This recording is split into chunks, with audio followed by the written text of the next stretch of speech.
had them all line before I dial up.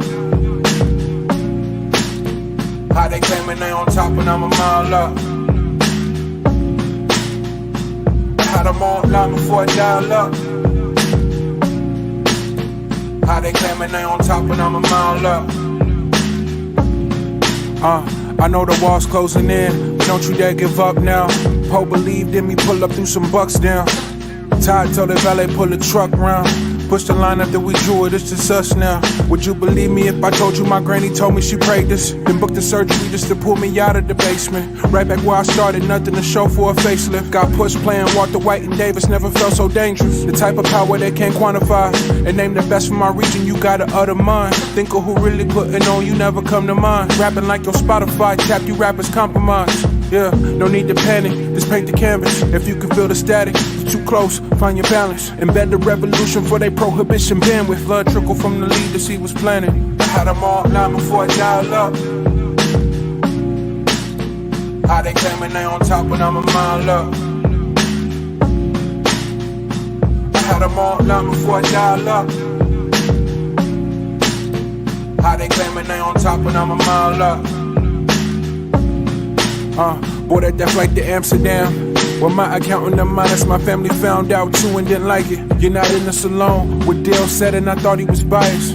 Then I got a Venmo that said copy the finest. Before my foolishness settled in. Recorded a whole tape before we got to Berlin. This close to giving up and now never again. Don't overlook the work and come expecting to win. In the end, my word, never put nothing over the squad. Got it right up under their nose and try the facade. Off the cliff with broken wings, I'm aware of the odds. Enough faith for us all, I'm the one for the job. Most days, catching sun rays, baby, look like the front page. Overthinking what they might say.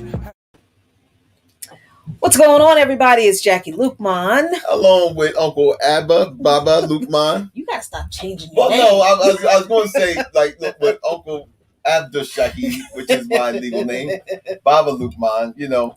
And look, you know, we transverse through so many different worlds and stuff. A lot of times, man, you have to remember what name you're going to use. That's true. You know, traveling these mean streets, you got to use pseudonyms, and right. It's hard to keep up with, you know, what we call in ourselves. So welcome to another edition of Lukman Nation on Black Power Media. The most dangerous show on social media, on the most dangerous platform on social media. Dope Friday! Woo! Yep. Here we go. So anyway, let's get all of the preliminaries out of the way. Mm-hmm. We thank you for dropping in on us. Subscribe, like, join, become a Patreon, all of those things. Share the stream. Like these videos. You know, I've been on a few of these streams, you know, and I know it sounds like a broken record. Maybe some folks might be tired of hearing this. But the importance of, and I'm just now really finding out how important, really liking these videos are, you know, as far as, I don't know about algorithms and stuff, but it seems to make a difference. So, I go on a few of these streams and like I was on a stream earlier today and, it was like 150 people watching the stream. It was like 67 likes. Like, come on, people, you know, it only takes like a nanosecond to like the video. And I mean, even if you're a hater, you know what I mean? At least we know you were there, you know what I mean? So that's the thing. But anyway, Lisa Catlett, thank you for dropping in. David Silberg, Jadorian. What's up, y'all? Yup, Leah Boggs, Ricky Ryan, Boscore's 777, Deborah Rodriguez, and my man, Phil Winter, man. Hey, look, you're always coming by, dropping by, supporting Black Power Media, supporting Lukman Nation, supporting all of the streams. And, hey, look, we had just, I don't know, but Jackie, we got this morning show coming up. Yes, on April 20th, on 4/20, next Tuesday. Next Tuesday, Black Power Media is debuting the morning show, the remix morning show. It's going to be a beautiful thing, 8 to 10 a.m., Tuesdays, Wednesdays, and Thursdays. The Lukmans will be on the morning show along with many of your favorite show hosts on Black Power Media, plus some new folks who you have not seen before. Very exciting. At least for the first couple of weeks, I'll be involved, but then I don't know what's going to happen because we've got some other things going on in our personal lives that who knows what's going on. I don't know. But anyway, 420. Right. But this also shows you, this is what we were saying. Black Power Media is here. Mm-hmm. We're expanding. Mm-hmm. I mean, we're not just resting on our laurels. Dr. Ball and Dr. CBS, Renegade, Culture, and even like you said, the new content that's coming. Mm-hmm. I mean, everybody, man, we are all pitching in to try to bring you the best in Black, in media, not just Black media, right? In media, period. Because I know a lot of us feel that we're here to basically serve you guys. So that's why we're here. And if you get entertained in the meanwhile, oh well. But we're here to really raise the bar on media and Black media in particular. Exactly. Talking about the issues that you're not going to hear talked about on corporate media. Right. And if you do hear these issues talked about on corporate media, they're not going to talk about them in the context that we do. Exactly. So that is a very exciting development. We were very, very honored and pleased to be a guest on Renegade Culture Podcast last night. Yep. That the audio podcast has been published. Go over to Renegade Culture, wherever you get your podcast. And I think the video will air tomorrow night. It was a great discussion. It was, yeah. And a part of that discussion from last night is kind of why we're having this discussion tonight. Very important stuff. And this is why we love Black Power Media. Because just like we notice in the organizations we belong to, right. Black Alliance for Peace, Pan-African Community Action, we see that there is Virginia Defenders. Thank you, Virginia Defenders. We belong to intergenerational organizations, and we love that. We love it. At the same time, there is this interesting struggle that goes on in these intergenerational revolutionary spaces, and a lot of it is centered around language, but it actually goes deeper than that. And we're going to talk about that tonight, and we're going to try to talk about it in a real, honest way. Because it's something that we struggle with. We're not pointing any fingers at what other people do. We're going to tell you what our struggle is about, because that's what we Luke Mons do. Exactly. So there's that. Obviously, after this episode, after this show, stay tuned at 7 p.m. for the episode 11 of our beloved Dr. CBS, The Last Dope Intellectual, where once again you will see us. Yeah. Ever since I heard my man say it on the radio, right? Yeah. So once again, there's a lot of stuff, a lot of great stuff in that episode, but we were honored to be interviewed by Dr. CBS about how we got together, some more of that stuff. So this great revolutionary love story, which we actually do like a lot. So that, if this ever turns into a movie, right? Who do you want to play you? Well, I mean, there's a lot of good people out there, but I got an affinity for Danny Glover. You know what I mean? I'm older. I mean, look, you can make anybody any age now with CGI, right? He's a little older than I am. I understand that, but it was two people that I really admire. It was like Danny Glover or Samuel L. Jackson, and I was playing it in my mind, right? How like how they would play me. I don't know who you had play you. But I mean, like I said, okay, like when Dr. CBS was asking us questions just today, and I said, now, what if we had this in, like this was like a made for television movie or something like that, and Danny Glover, and so I was just thinking about those things, and one of the things she said, well, how did you guys meet? I said, how would Danny Glover answer that? Oh no, say, how you guys meet? Oh no. We was at a church function, and Shirley, and I was like, oh no, wrong movie.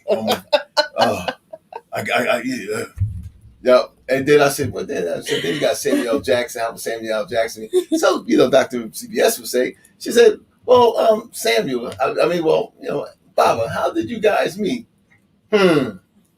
Well, first of all, I didn't even want to fucking go to the damn thing. I don't think she wanted to fucking go either. But they didn't have a bus driver, so you know, I drove the motherfucker down there to the singles thing and seen her fine ass down there, you know, and the rest is motherfucking history. So I don't know. So that, you know, I was just thinking about maybe one day. Look, hey, you put stuff out there in the universe. You never know what comes back. Look at where we are now. Yeah. So anyway, look, like the video, share, become a subscriber on Black Power Media here on YouTube. Join Black Power Media. The join button is right next to the subscribe button. And you can find Luke Mon Nation on Patreon right along with Black Power Media. And on the Luke Mon Nation Patreon, you can find special videos that chronicle our garden, our raised bed garden project, our revolutionary gardening project. So if you want to... Phil Winter said that he thought that maybe Forrest Whitaker could play my part. You know what? I mean, that would be something because I'm a big Forrest Whitaker fan. So, and Forrest Whitaker and I are relatively like a few years apart in age. So, right. So it's like, but see, they have to do something with the back of my neck. See, I didn't want you to say that. So I'm just... I don't know. So on a serious note, look, there's been a lot of stuff. Oh, who do I want to play me? Yes. Either Pam Grier or what's the lady's name? Pam Grier? What? She's like 20 years older than you too. I don't care. Oh, Pam Grier. I mean, she's Pam fucking Grier. Well, yeah, she is Pam Grier. I mean, but she's like 6'3". Pam's tall. Well, if people can see CGI, right. You could take Jackie Brown and make her 5 feet, and yeah, I don't look, yeah. Give her some prostheses. Right. And, or what's the lady? I can't remember her name, but the lady who plays on Orange Is the New Black. The African lady? Yeah.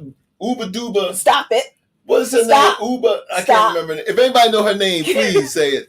Do not mispronounce that woman's name if you don't know it. Right. The lady who played her Susan Crazy Eyes on Orange Is the New Black. Crazy Eyes. One of you knows who she is, but I think she's beautiful, and I would love for her to play her. Yeah. So that's related. Probably. Yeah. But anyway, all right. Let's get down to some brass tacks because we want to get into Uzo. This. That's right, Uzo. Thank you so much. Leah. So there's been a lot going on this week. Yes. Right. And we are goofing off so much because this has been a really, really, really difficult week as far as news is concerned. Mm-hmm. And we're not going to talk about a lot of those stories because we've talked about a lot of those stories all week. And it's been, I don't know about y'all, but it's been really difficult for me to kind of, I've had a hard time sleeping this week. I've spent a lot more time out, fondling the plants in the container garden just to kind of center myself and pull myself out of that space. But we got to talk about some of the things that are less known that have gone on that are really, really important. Right. And I don't know which one of these stories you want to hit first. Well, let's do this first. Mm-hmm.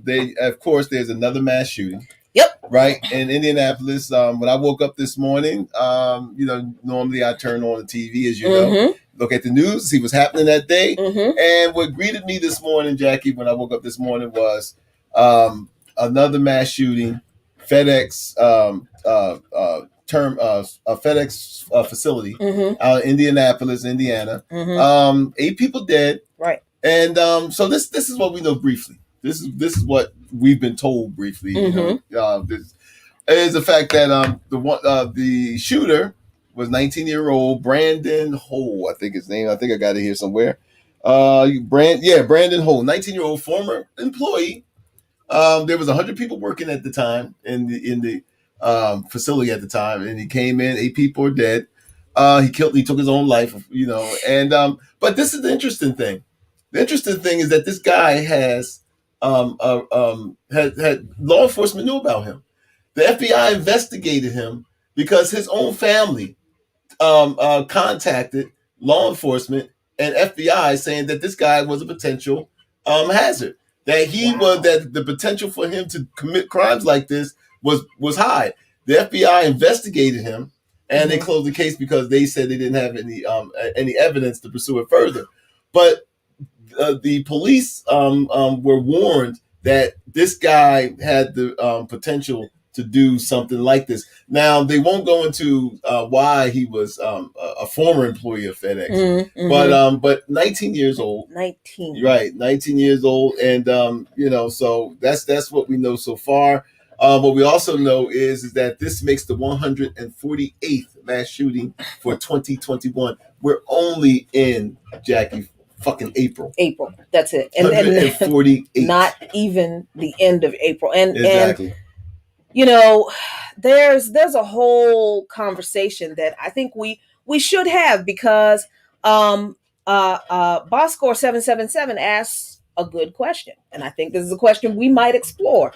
I want to know why, when 4 people get shot at once in the hood, it's not a mass shooting, and no one's concerned with the shooter's motive. Now, we talked about this a little bit before, we did. In the story about the murder involving the stimulus check, the multiple murder involving the stimulus check. But in terms of shootings, I think this is another conversation we need to have about how we see shootings and gun violence and the issue of gun control in our communities. I think this is a very, very interesting conversation. So we're going to stick a pin in that, I think. Well, quickly, the White House had Biden ordered the flags at half-mast. The flags ain't even come up yet from the last mass shooting, which was the grocery store out in Boulder, Colorado. Oh, wait, hold on. So Biden ordered the flags at half-mast for the mass shooting at FedEx? And for the one out in Boulder, Colorado. Ever since he's been president so far, I think these are the 2 major mass shootings since during his presidency so far. And both times he ordered flags at half-mast. But right over here, there were a couple of people shot over the. Did we get any flags? Right. This is a conversation we definitely need to have. So we're going to stick a pin in that, Booker 777. Yep. And we're definitely going to chop that up. Thank you for that. We definitely will. So what's the next thing we want to talk about? We want to talk about Kamala Harris. Yeah. You don't seem very excited. Well, we'll get into the story, but you see why I'm not. Why I'm even getting less and less. I was never excited, but now come on.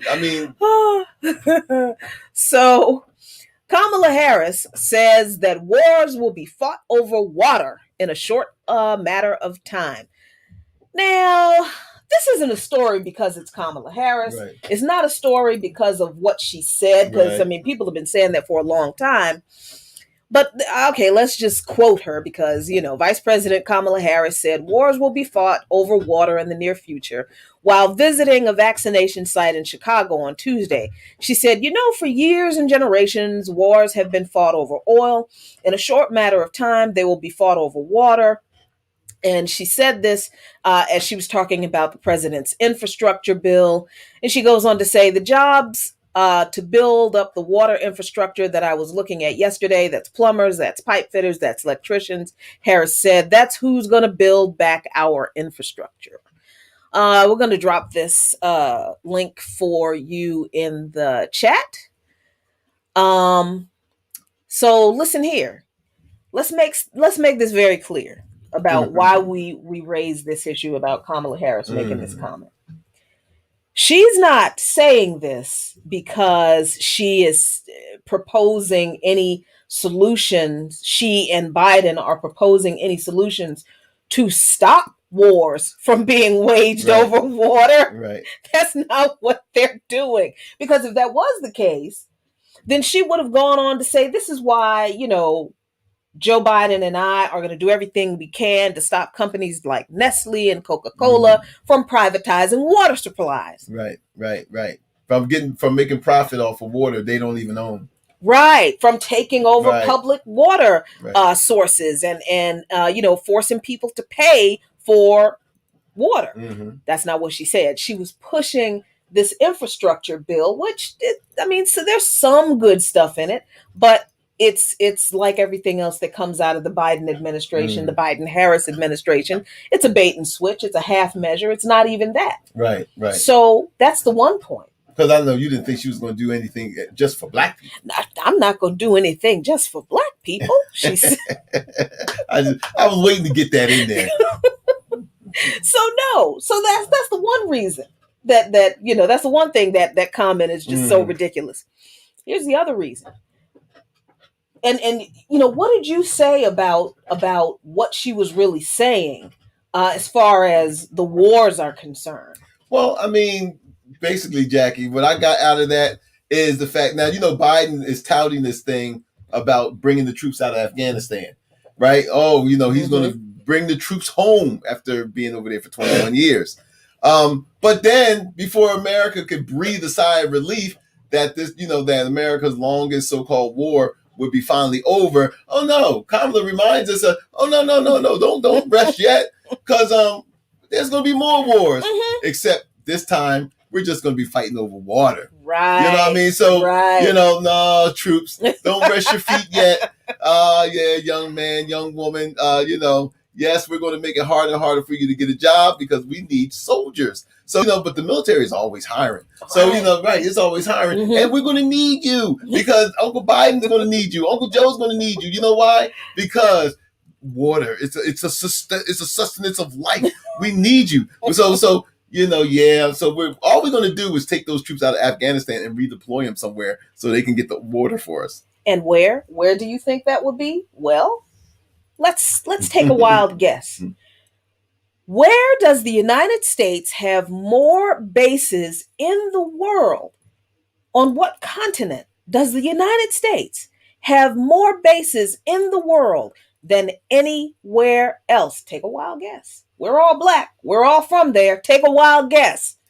They got their bases down in Africa.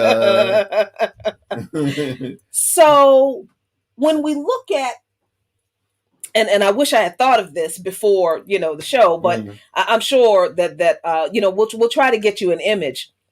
When we look at where the United States has all of these over 800 bases on the continent, and operations, it pretty much cuts the continent in half, right? And there's a geopolitical reason. Well, you have AFRICOM North and AFRICOM South, right? But then when you look at like the topographical map of the continent, where all the water at? Oh man, I mean, where all the water is. Yeah, I mean, you talk about Lake Victoria, you talk about the Nile, all of the water sources. Africa is, and it's just really, Jackie, just a sad shame that Kamala would say something like this, because here it is like you said, and you're right. The United States doesn't need to fight. She said, well, it's not going to be for oil no more. You know why it's not going to be for oil anymore? Because the United States now is oil sufficient, self-sufficient. Right. The United States now is one of the number one exporters of oil now. They done rigged the game so much that now they don't care about the Middle East no more. They don't care. They don't need the oil over there no more. Now all of a sudden, they're exporting oil. The United States doesn't have an oil problem. And so now that's why she's saying, well, we don't need, it's not for oil anymore, but there's going to be water. Right. And now you talk about water sources that up there, it's not up there, but down there in South America, where the United States has another COM.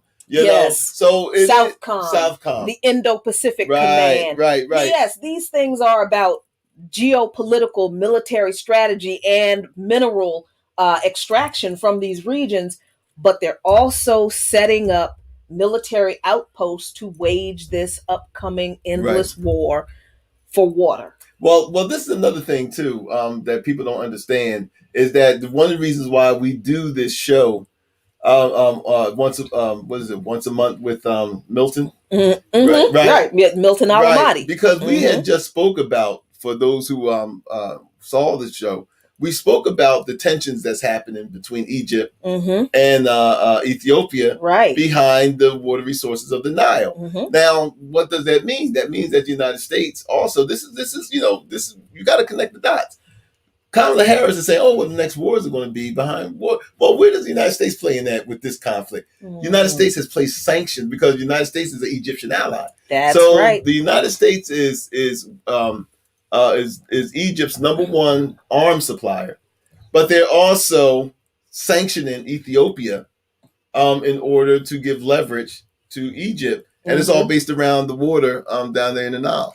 Absolutely. And I love the book recommendations. Keep them coming. Tafari Melisizwe says Horace Campbell's book on Libya is great for this too. Thank you so much. We're going to be broke between books and plants that's all right. and clothes and t-shirts this summer. But that's all right. Nobody worry about us. Yep. So, yeah, I mean, I think before we move on to the next topic real quick, I think it's also very interesting that Kamala Harris finally admitted, somebody in the U.S. administration finally admitted that all these endless wars really were about oil. Don't miss that. Good point. She said we used to fight wars for oil. That's How long have these people been claiming that wasn't true? You know what? The devil is in the details. And you know it's funny, man, that's a good point. Because she said that matter-of-factly. Yep. Well, it's not gonna be about oil no more.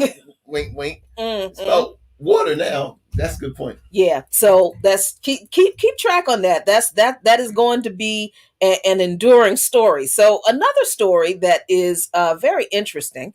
Let's see. What do we want to talk about? The local one? Yeah. Why not? The Fairfax County one. Yeah. All right. So this is kind of in connection to all of this racist terrorism that we've been experiencing across the country these past few days, but it doesn't. It's not like about outright police murder. This is like the kind of way that the cops terrorize Black folks every day. Yep. Every day. This case is out of this story rather is out of Fairfax County. Well, it is based on a case. Fairfax County is a suburb of Washington, D.C. Right, not far from where we are. Not far, probably less than 20 miles from where we live right now.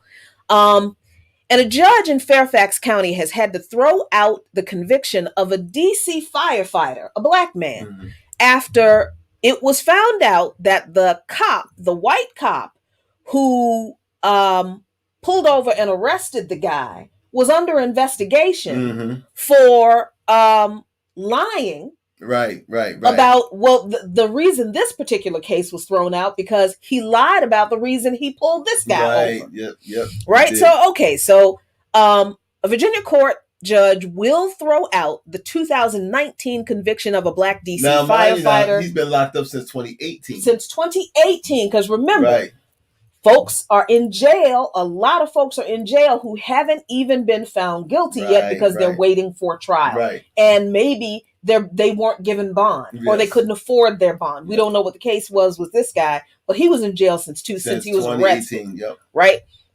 So the judge agreed with claims by the firefighter's lawyer and Fairfax County's top prosecutor that the arresting officer lied about the traffic stop that led to the firefighter's arrest, and the cop was racially biased. Commonwealth's attorney Steve Descano filed a motion in support of defendant Elon Wilson's petition to vacate the judgment and release him from prison. Descano said the arresting Fairfax County police officer lied about the reason he stopped Wilson's car and had a history of racially motivated traffic stops. Let me see if they mention how many cases are impacted by this one cop in this case. Well, we heard on TV that it was 400 cases. I don't know if they mentioned it there, but we saw the same story on TV. Right. So, let's see. So the lie was that this cop, Freetag, in his arrest record, he said he stopped Wilson's vehicle because it weaved over the solid yellow line one time and had windows tinted darker than the legally permissible limit. He arrested Wilson. The officer who arrested Wilson was never charged with any crime, but he resigned in 2020 from the Fairfax County Police Department because of this investigation into just pervasive racial bias in a lot of his interactions with people. Well, the reason why that he was investigated because other complaints came out about his, the systemic racial behavior that he's been, projecting on people. And so why was Freitag, the cop, even investigated? Well, Fairfax County Police Department Internal Affairs Bureau investigation, in which police randomly selected 40 of nearly 1,400 traffic stops Freitag conducted, found the basis used by the officer to justify the stop, as memorialized in the police report, was untruthful. 40 out of the 1,400 times that they randomly selected 40 records that he produced of these 1,400 traffic stops of his, he lied. 40 out of 1,400. That's an enormous number. So they're like, this is not right. So they expanded the investigation. The officer further admitted that the defendant, who was Wilson, who is African-American, was seen leaving a recording studio the officer was watching. Now, why was he watching a recording studio? Because, black folks who go into recording studios, they ain't nothing but a bunch of hip-hop thugs anyway. And drug dealers. Right. So the Freitag, the cop, said that is why he chose to stop Wilson, not because he actually did anything wrong. Now, in the story, news it says down here, the officer admitted to a third party to engage in racial profiling. Oh, wow, yeah. So Descano said, according to the department's internal investigation, the officer Freitag admitted to somebody else that he engaged in racial profiling in determining which motorists to stop, and the evidence corroborated this admission. And what was Wilson charged with? Gun possession and possessing like OxyContin or something like that. But they said that it was prescription medication. Right. Number two, he had a passenger with him. Right. So we don't even know and he's a DC firefighter, which means that he's allowed to have firearms. Exactly. So. But let me tell you something about Fairfax County just real quick. Oh, please. Yes. Fairfax County officers are the same officers that do Department of Transportation commercial vehicle stops. Really? They pulled me over quite a few times when I worked in Fairfax County. Now, Fairfax County is known by black, and I'm setting this up for the next story. Mm-hmm. Mm-hmm. Black people from DC and the surrounding area, they will all tell you, I am not going through Fairfax County. I am not. Wow. You better not even get caught doing anything in Fairfax County. As a truck driver, the last time that I got pulled over by Fairfax County commercial vehicle department, which are Fairfax County police serving in that capacity. Wow. Right? It's just like the state troopers doing motor vehicle commercial checks on you. They're still police officers. State police officers. It's just that they're just trained to do commercial vehicle checks. Right. Same thing with Fairfax County. The last time, Jackie, that I got pulled over for them to check my truck, everybody they pulled over was either black or Hispanic. Really? My truck, they wouldn't even let me leave because they claimed that I had some brakes that was that needed to be adjusted. I didn't have the tools at the time, so I had to call Mel, the guy who owned the truck. Right. I had to call him. He's all the way in DC. Right. So of course I had to wait there for like over an hour for him to get there. But in the midst of that hour, everybody I see them pulling over is black and Hispanic. The white truck drivers are just flying through, and they got one major trucking company called Virginia Land. That is all white truck drivers. They got some black, but Virginia Land, they got a couple of them down. Oh, those trucks were just riding through. But all of the black and Hispanic truck drivers, they kept pulling over. So these type of behaviors when the feds and everybody else get on board on this, right? We already know because it's happening to us. Right, exactly. It's happening. These are the everyday things. These are the everyday things. This is the everyday terrorism that cops commit against black people, working black folk. Exactly. Every day. And how many cases did you say? Oh, by the way, I only had one brake that needed adjustment, which only required one turn of the wrench. Anybody else, if I was in DC or in Maryland, they would not even consider that a violation. Right. Yep. So this one cop in Fairfax County now is responsible for over 4 100 cases right. being reviewed, and we think that a lot of them are going to be overturned. So this is the kind of everyday terrorism that cops commit against Black people, and that leads us to our last. But let's and I just want to add this one last thing. All of this is done for revenue. All of it's done for money. That's it. Because it's what all done happens? for revenue. What happens? They give you, they either give you a ticket with an enormous fine, right, or they send you to jail where you have to pay bail. Right. Either way, it's going to cost you money. It's going to make them money. How many times, and this is an unrelated story, but how many times have I called you when we had jobs in D.C., and they would tell us to park a certain place. And then the white residents get mad because you got all of these dump trucks and stuff parked there where they told us to park. Right. The police would come and would give us $1,000 tickets. Right. Yep. And you're working. Right. You're doing a job. Right. And you're, matter of fact, you're doing a job that is what do they call it? Building, doing construction in that neighborhood. Yeah, we have to be there. Yeah, it's you can't. Oh, yeah, that's a whole nother. Woo! But that leads to this story. The kind of thing, this is the kind of thing that has gone on all the time, right, in places like Brooklyn Center in Minnesota. This is why these are the kinds of things that eventually it always lead to the kind of police killings that just happened. Exactly. This is a story that was published in the Guardian newspaper, and the headline, as you can see, is "It's Always Like This. Brooklyn Center residents describe history of racial targeting." And this story goes on to talk about how, these kinds of traffic stops against Black people. Brooklyn Center is a 60% Black. Yep, over 60%. Yeah, over 60% Black suburb of Minneapolis. Yeah. And they talk about how they're treated like this all of the time. Someone commented, "I've been pulled over multiple times in this area."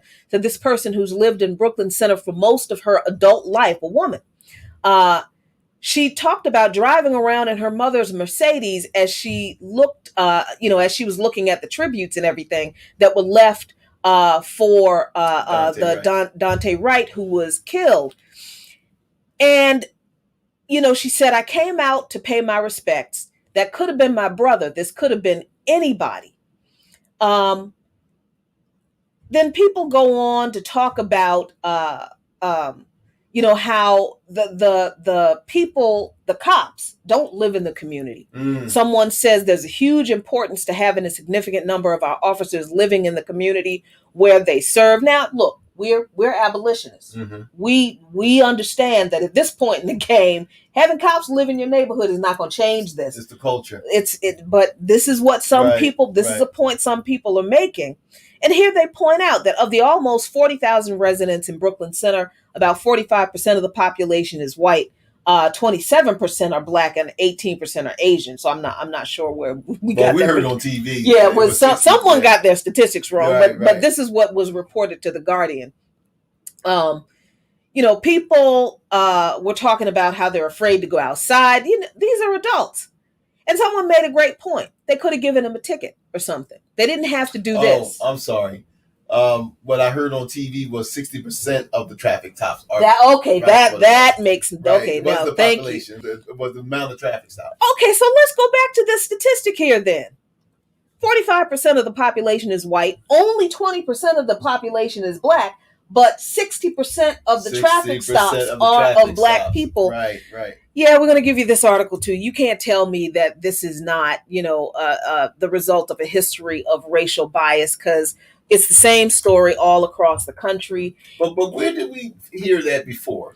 Ferguson? Exactly. When the whole Ferguson thing took off, what did those residents say? Oh, this is how they. And then when the DOJ investigated, they found out that the whole town of Ferguson was using Black people as a daggone credit card, as a revenue source. Right, and setting up a debtor's prison, which is supposed to be unconstitutional. Exactly. But the Constitution doesn't apply to us, especially if we're poor. Right. Yep. So look, those are the things that are kind of going on in the world that we thought would be interesting or important to talk about. And I think it's important when we're talking about the way we examine the struggle, especially from the perspective of people who are a little bit older. Mm. Because I think what we're seeing is people who are younger seeing the same thing in a different way. And it can be really difficult to navigate these conversations from like a generational perspective. And like, I feel like a part of that tension, first of all, let me say, I think that tension is a good thing. Right? Because I think that when you're in community, when you're in an organization, especially when you are struggling against oppression, there comes a point, I think, when people have to admit that they have to unlearn as much, if not more, than what they're trying to learn. And that is, it's never easy, right? And I think that a lot of the mistakes that people make, a lot of older people, I think this is probably more true of us than it is younger folks. I think the mistake we make is that we don't admit that it's difficult to unlearn the stuff that we've learned over like 50 years of life. Right? So when and which is actually 50 years of propaganda being propagandized. Exactly. Right. And that's a very difficult, and there are lots of reasons for that. Part of it is pride, we think we know stuff and we're all shocked that we don't know what we thought we knew. And then you mean like our parents did? Like our grandparents yes, did, right? Exactly. Like, because look, let's be serious. We came from a generation where our parents never admitted they were wrong. No, nope. Never admitted they were, even when they were confronted with the fact that they were wrong, they never admitted they. You're lucky you didn't get smacked for them thinking that you're trying to embarrass them. Exactly. Yep. So, we're having to unlearn those really unhealthy behaviors and things. And it's difficult for middle-aged folks to, and middle age can be defined however you want it. I call us middle-aged because we're in our mid-50s. Oh yeah, I mean, I'm over half 100. Halfway. You're almost 100. You're a little over. Yeah. Yeah, so that's middle age. That's middle age. Yeah. So it's all right. And I think it is okay. And I think that's the whole point. Before we go any further, I think this is the point I want to make about this whole conversation we're about to have. It is okay to be completely wrong about, the words we should be using and the approach we should take on certain things, and to not understand these concepts in this current iteration of this struggle that, yes, we grew up in, but we didn't completely understand until a certain period of time in our life, right? Mm-hmm. And then when we did understand it, we had to like unlearn all of that stuff that was stuffed into our minds and hearts and into our very beings before then, right? So, I mean, a part of this, I think, is something you and I talk about all the time, this thing about cancel culture, right? Mm-hmm. Which I hate the term cancel culture because it is not an accurate description of what is really happening. Mm-hmm. What's really happening is that people are demanding accountability for people's words and actions. Yeah, true. Nobody can be canceled. I can disagree with what you say, but I can't cancel you. You're not going anywhere, But I think from you have raised the issue that, sometimes you feel like people are quick to jump on folks who don't say the right things in the moment, and they don't take some things into consideration. So I'm not going to speak for you. And I mean, what is that? Well, we got into this conversation after being on Renegade Culture last night. Mm-hmm. And for those of you, if you watched it, you will see there was a point in the video where, I wouldn't say that I committed what do they call that? A faux pas. Yeah, faux pas. But I was trying to explain something, and I guess I didn't do a good job at it. and I was playing mental gymnastics of trying to find the right way of expressing what I meant, and I just wasn't successful at it.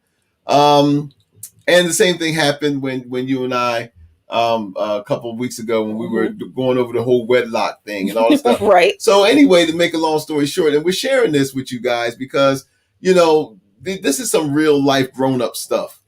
So I walked away from that conversation with Renegade Culture feeling that I was jumped on, feeling that, that I was attacked and all those other type of things, which clearly wasn't once I, thought about it, but I started to self-reflect, reflect, which I do often because I want to be a better person, And I told you, I said, look, I'm going to refrain from speaking on certain topics. And that wasn't because I was looking to be a martyr or I was, some passive aggressive bullshit. It wasn't that. I felt like, and this is what I explained to you and I'm explaining it to the audience.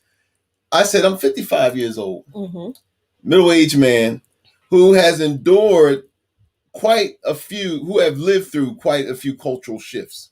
Right. Right.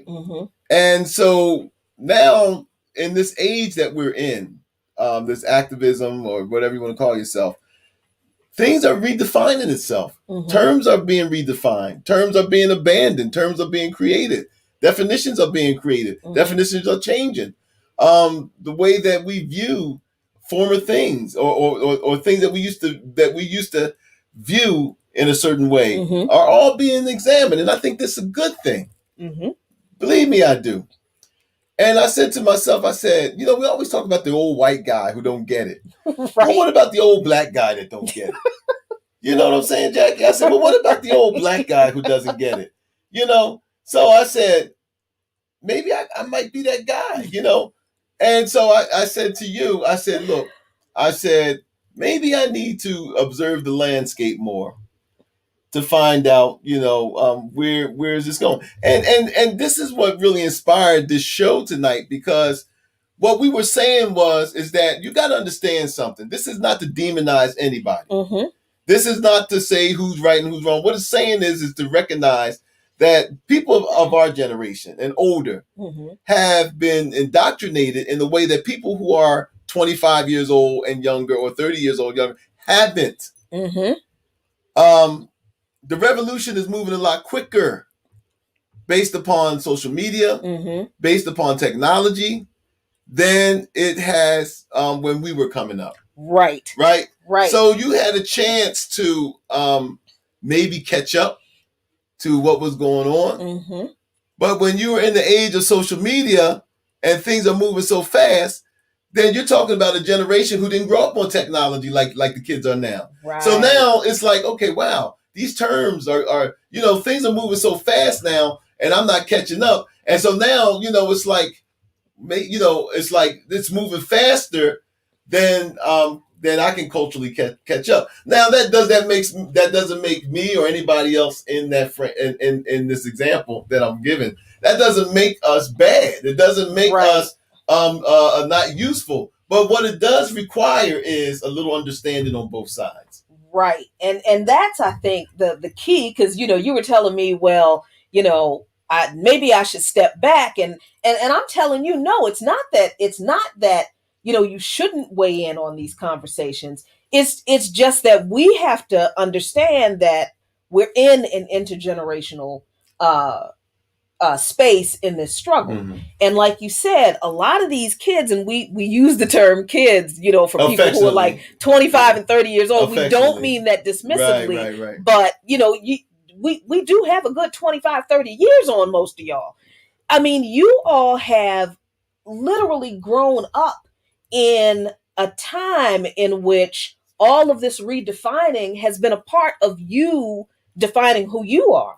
Right. So, this constant changing and shifting and thinking on your feet and being exposed to all of this information at the same time, that's very common to you. Right. And you've also grown up in the middle of this new iteration of this struggle, right? Where we, like I said before,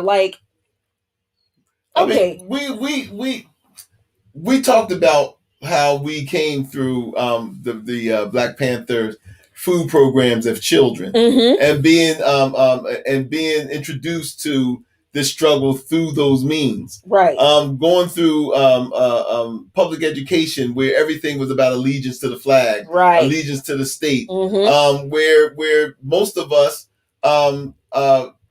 had memories of our mother and father being married or being in the same household, being having these things reinforced by the churches we went to, and by the television programs, the entertainment that we digested. So sometimes we need to be forgiven if and I think I was telling you that I personally have shed a lot of the indoctrination that people of my generation and older have grown.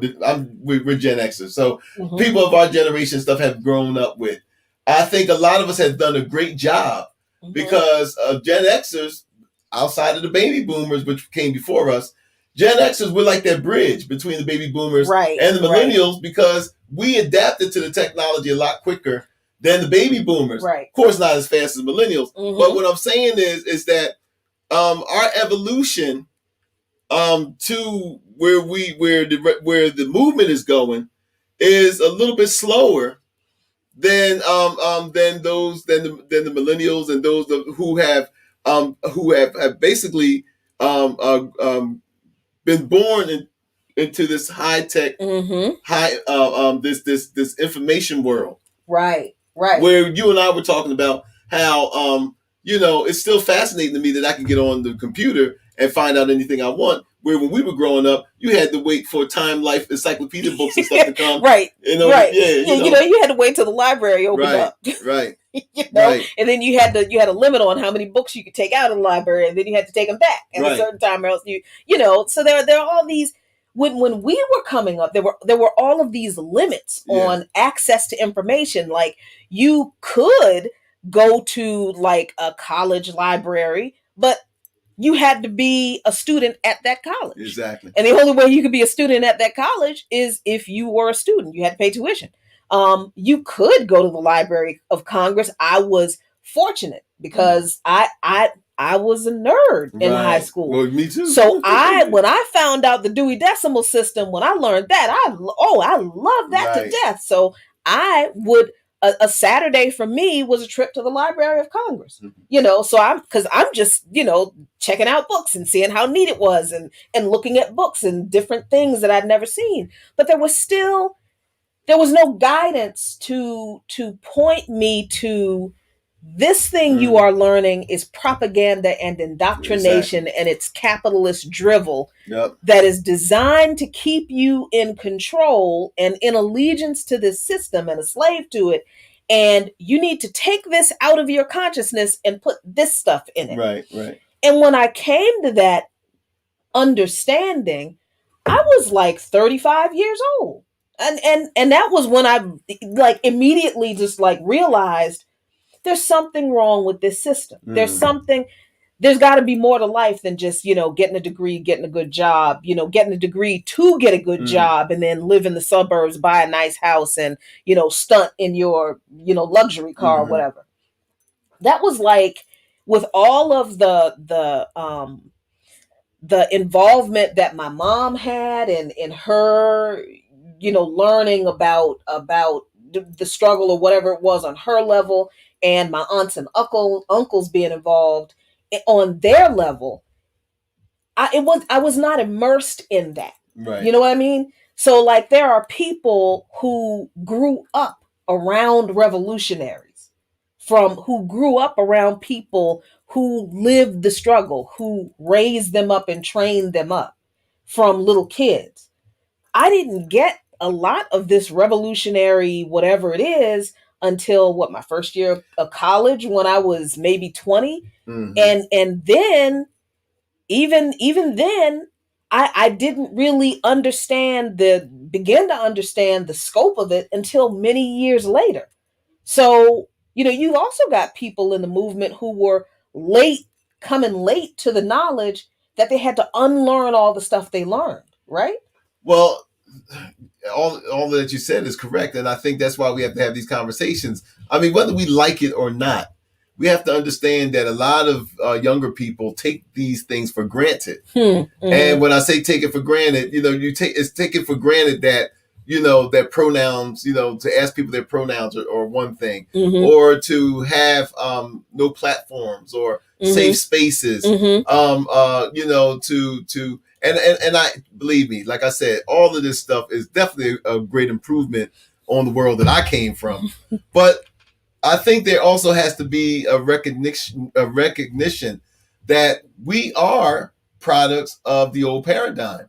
The ones who were out there fighting the struggle when I was coming up were the Nation of Islam, the Black Panthers, all of them patriarchal in structure. Right. You know what I mean? Right. Well, not necessarily the Black Panthers. All right. Well, the Nation of Islam. Right. But the Nation, not necessarily the Black Panthers. Mm-hmm. But the Black Panthers weren't heavy in Camden like the Nation of Islam was. Okay, right. So the Nation of Islam was the major force in Camden, New Jersey, outside of, I think it was the I can't remember, but it was a homegrown group too. Mm-hmm. But they were patriarchal in the top down thing and stuff like that. Mm-hmm. And you're right about the Panthers. They weren't really busy like that in Camden, but they had their breakfast programs, mm-hmm. but they weren't visible like that. Mm-hmm. But the ones that were visible had because I had members of my family who were part of the Nation of Islam. I never was, but mm-hmm. they did. And so it was all of this rigid roles and the rigidity of patriarchal structures. Mm-hmm. So as a kid coming up through the 70s and 80s, I mean, this is what I saw. So understanding that even then that there was something I didn't like about it, mm-hmm. but then here comes another generation redefining all of this stuff, right. and saying, hey, look, we don't have to be this. Mm-hmm. We don't have to do it this way. We don't have to call it this. Mm-hmm. We don't have to have it this way. Mm-hmm. And I'm excited about all of it, right? Because that's my nature. I'm excited. It's like it took another generation to redefine these things. And so I'm saying to myself, like, I want to get on board. But then I had to come to grips that there is still the residue of what molded and shaped me, mm-hmm. In those things. So when I was saying that, maybe now look, history is my thing. Everybody out there know that. A lot of things you can't fuck with history. History is what it is. He is unfuckwithable with the history and other things. So I'm not going to be silent. But I thought that in certain areas, I don't want to be that old guy that sits up, and I say that with all self-affection, because if you knew the battles I've been through to get to 55, you will understand why I embrace it so much. But this is the thing, is that I don't want to be that guy that can't be teachable. Right. And so what the young people are, even the young people that be in our chats, what I've learned, I think Ricky Ryan, who I love dearly, when me and you had our thing, mm-hmm. and I like when she said in the chat, she said, Baba, we're trying to help you, and she said, Baba, she said, read the chat, Baba. Read the chat, we trying to help you, Baba. And you know what? I'm getting emotional now because that's like, Ricky, thank you for that, because I got emotional when I saw that, mm-hmm. because that was done out of love. You know what I mean? Right. It was done out of love. It wasn't done out of, who this asshole think he is, or look at this.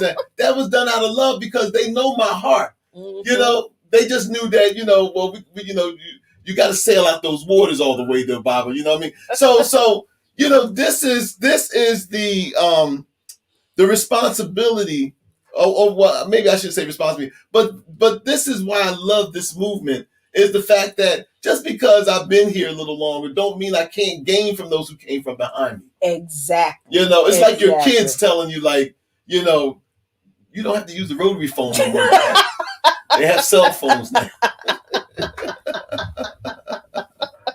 And I mean, full disclosure, I have those moments too. Yeah. I really do, because look, the terms is difficult. Yeah. I mean, look, that is difficult, and I'm not gonna lie. Let's stop stop lying and acting like we all know, we're always all caught up on the correct term that we're supposed to use all the time. We're just not. Because like we said, this thing that is going on in this country, this social change, this iteration of social change, I feel like is moving faster than any has before. And maybe it just feels like that because it's all on social media, but that's how it feels.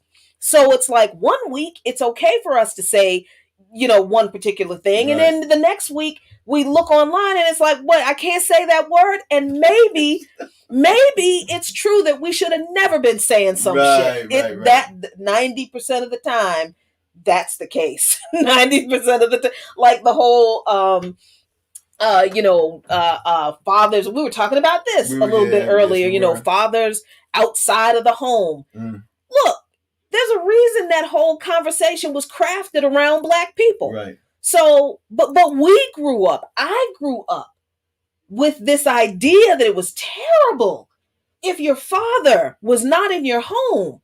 But we got a generation of folks who grew up in homes where, our generation might have called them broken, but maybe their parents were not together for whatever reason. Right. But their parents were involved in their life. Well, hell, they called our generation latchkey kids. Latchkey kids. And then that was some terrible thing. And all it was our parents were working and we were going home after school. I mean, but see, just waiting for them to come home. Just waiting for them to come home. And that was all because, and why did they create that? All because that was a generation of folks whose mothers were not at home. Mm-hmm. But that has never been true for us. Right. That's never. So we internalized a whole lot of messed up stuff. And a lot of us didn't realize how much of these narratives were messed up. It seems so innocuous. Oh, this, what do they call it? This epidemic of fathers out, Black fathers outside of the home. Well, I mean, it took us a minute to realize, wait, that's not the issue. Right. Because we know people whose parents are not together. Mm-hmm. They don't live in the same house for whatever reason, but they have great relationships with both parents. Yeah. And there's, generations of kids who have grown up like that and they're fine. So then we had to ask ourselves, hold on, is the problem really that fathers are not in the home? Or is the problem really fathers who have no interaction with their children, who don't support their children? Mm-hmm. Then if that's true, if that's really the problem, then why is that? Right. See, we never get to those issues because we have been indoctrinated to fixate on this general thing of all these Black fathers not in the home. Exactly. So you guys, many of you all watching this now who are 20, 30 years younger than us, you didn't grow up with this crazy indoctrination. Right. This nuclear family foolishness. You grew up in the generation saying nuclear family is bullshit. And this is why. Look at us. We're not a nuclear family and we're cool. Well, you look at, again, Ricky Ryan saying that she was a latchkey kid. Mm-hmm. And I think there was someone else down there who said, said he was a latchkey kid. Yep, this is funny. Phil Winter. Latchkey kid means your mama had a job. And, but you guys who are younger than us, that means that you were the second generation of latchkey kids. Right. So, so we were just getting used to it.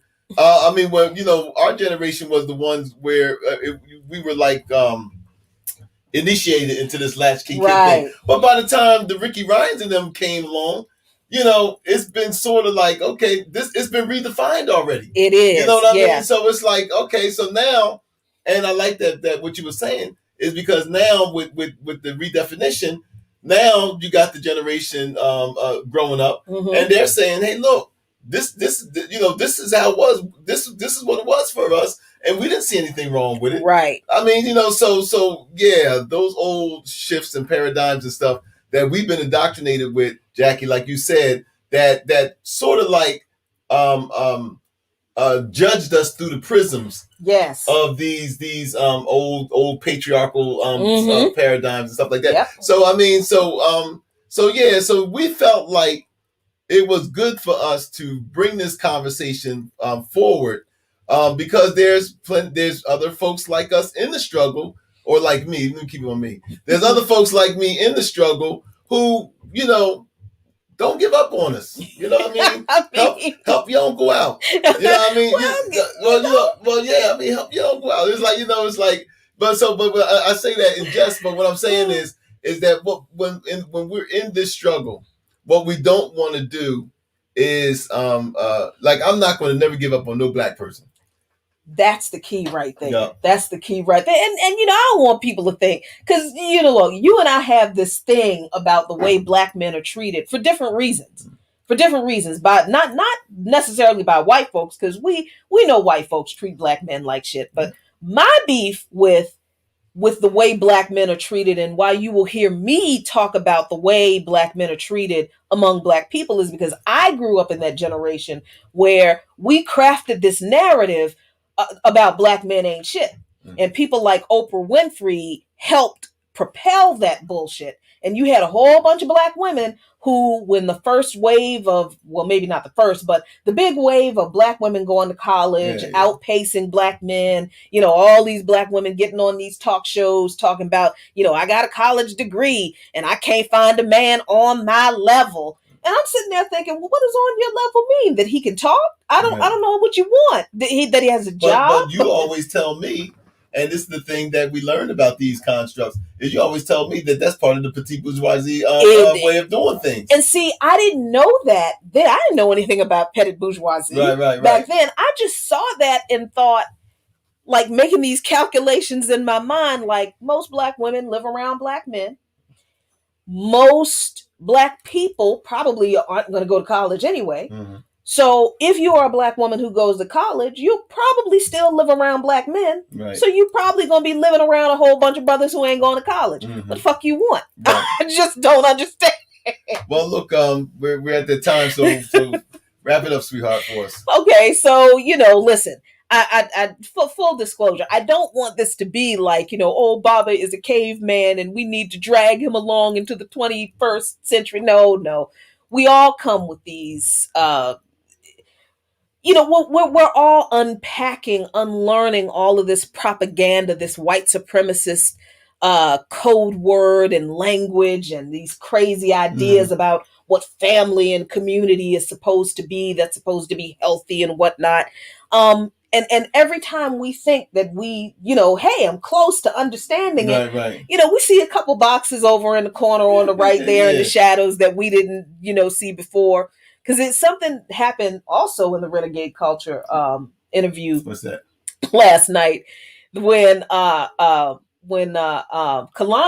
who we love, corrected me because I said, I wish that more people would rob a bank. Yeah, I do wish that more people would rob a bank. But he corrected me and said, no, sister, we don't call it robbing a bank. We call it, appropriating something. Right. Yeah. And my first thought was, well, damn it to hell. How am I supposed to know what that language is? It's always been robbing a damn bank to me. But that doesn't come from, me not liking black men or anything. It comes from the way in which the experiences I've had with, that patriarchal kind of, you don't know what you're talking about, kind of interactions with black men in leadership positions. So I give you that example to let you know that, at some point in this struggle, in this interaction with our brothers and sisters, every single one of us is going to have to take a step back and breathe. Right. And when we're being corrected in love, and please do it in love, or else you'll get cussed out, because that's still going to be true. Sorry. But when we are being corrected in love, remember that we have all come to this struggle from different experiences, on a different timeline, from different cultures, just with different baggage. And we got to help each other unpack that shit. We really do. Well, thank you, C. C said, Bob and Jacquie, we got you. And thanks for all the kind comments, man, because I knew you guys got us. That's why we've had no apprehensions, man, on bringing this to y'all because you are family. And so we're the auntie and uncles of the struggle. That's what we are. She's the people's prophetess. I'm the living myth. So, so anyway, so we thank you. Hey, look, we got to end because Dr. CBS is coming up. But look, check out the Waters of Healing. That'll be tomorrow, right? Tomorrow, 7 o'clock. At 7 o'clock, that'll be load up, and we're going to be talking about on the Waters of Healing.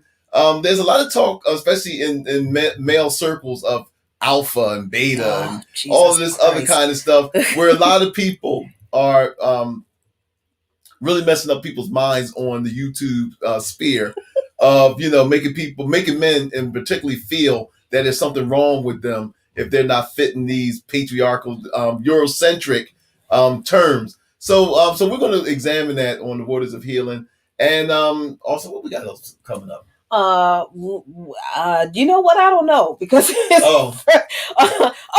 yeah. So next Wednesday, I think we're going to talk about Thomas Sowell. Thomas Sowell, yes. Yeah, we're going to talk about Thomas Sowell because, damn it, he's still alive and he's still spouting his bullshit. He's not going to die until black folks either get swept away on the big wheel driven by Elijah Muhammad, or I don't know.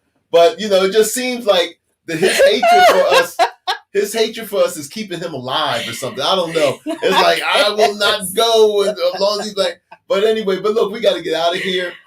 Again, if you haven't liked this video, like it, share it, tell your friends, even your enemies.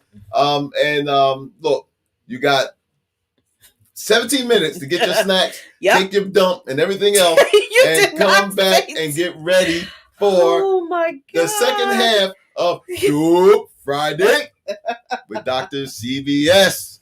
We love y'all so much. We appreciate you. Peace if you're willing to fight for it. And we got to fight for each other, y'all. Take care.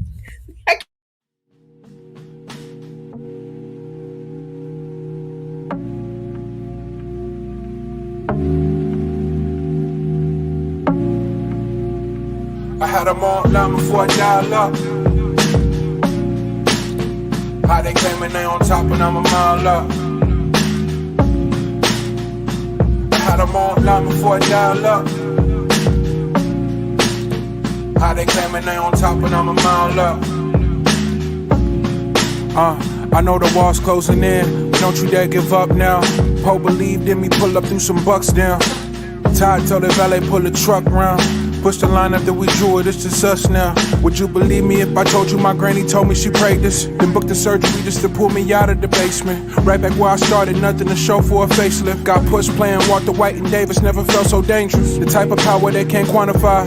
And name the best from my region, you gotta utter mine. Think of who really putting on, you never come to mind. Rapping like your Spotify, tap you rappers compromise. Yeah, no need to panic, just paint the canvas. If you can feel the static, you're too close, find your balance. Embed the revolution for they prohibition bandwidth. Blood trickle from the lead to see what's planted. I had them all blind before I dial up.